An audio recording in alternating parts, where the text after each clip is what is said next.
We want to become the fourth significant influence in Australian politics, in the political landscape. We want to achieve this so we can erode monopoly politics. We want to erode monopoly politics because we want to take the debate, the discussions, the policy decisions away from party caucus, away from the party rooms and into the parliament. We are trying to put Aboriginal voices into Parliament. Aboriginal people are unrepresented in so many areas other than incarceration and in the justice system in Australia. And it's quite shameful. And our vision is for an Australia that values and respects its First Nations peoples and provides them with a strong and undiluted voice in the most powerful political structure in the land, which is federal parliament. This party distinguishes itself from all other parties because of an affirmative action that we've put in place. This affirmative action is the endorsement of as many Aboriginal candidates as possible so we can ensure their undiluted voices into our parliaments.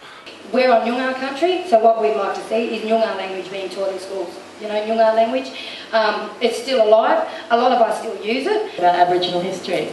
And I feel that needs to be a compulsory part of our education curriculum so that Aboriginal children can feel pride in their culture and also white Australian children can understand a very important part of our history and the people, the traditional owners of this land.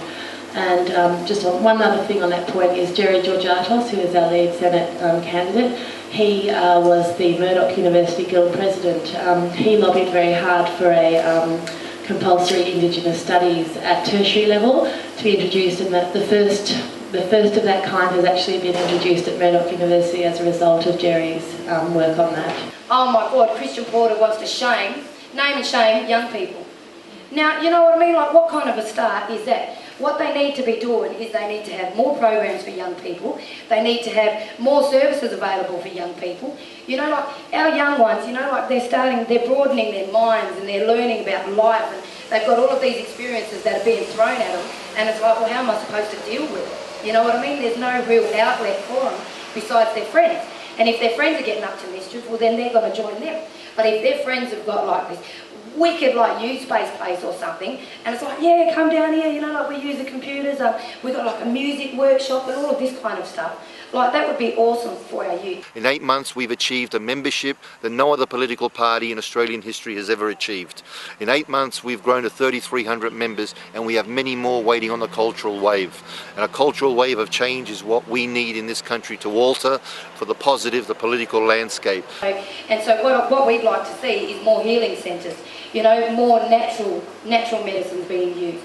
You know, we live in a country where we are lucky to be able to have people that have the knowledge of the natural bush medicines, you know, of the things that, you know, we were given by the Creator. You know what I mean? Like, we don't need to manufacture all of these things to make money for big businesses. I can tell you right now that my people are the best people to consult when it comes to protecting the environment. So what we do would be develop environmental policies by talking with our elders, our ones that know all about the land. And I tell you now, if the mining giants came up to us because we had a super tax, I'd be like, Andrew Forrest, you know what you can do.